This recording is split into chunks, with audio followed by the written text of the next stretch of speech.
अस्सलाम वालेकुम नाजरीन, मैं आपका होस्ट चौधरी इरफान शौकत आईजी पंजाब की तरफ से आपको एक अहम पैगाम पहुँचाना चाहता हूँ।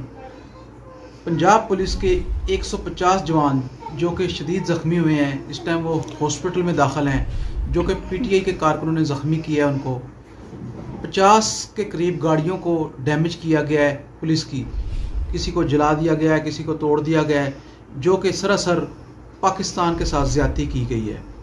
इस तरह फ़ौज के घरों में घुस के, कोर कमांडर के घर में घुस के पीटीआई वालों ने उनको नुकसान पहुंचाया है।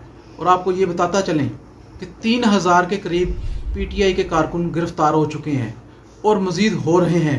ये कोई ना समझे कि पीटीआई वालों ने दूसरों के घर जला के अपने आप को वो सेव कर लेंगे। उनकी तस्वीरें, उनकी वीडियो क्लिप्स, तमाम डाटा पुलिस के पास मौजूद है। और आपको आगाह करते चलें, ये जितना मर्जी भाग लें पीटीआई के कारकुन, ये सब पकड़े जाएंगे और इनके घर वाले इनको ढूंढेंगे कि इधर हमारे बच्चों को गायब कर दिया आपने।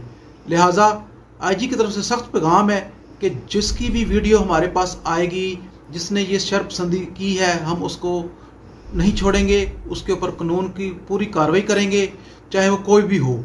इसलिए मेरी इल्तमास है कि इन धंधों से बाज आ जाए पीटीआई वाले, वरना इनके लिए बहुत नुकसान होगा और जो कि जेल में जाएंगे। शुक्रिया।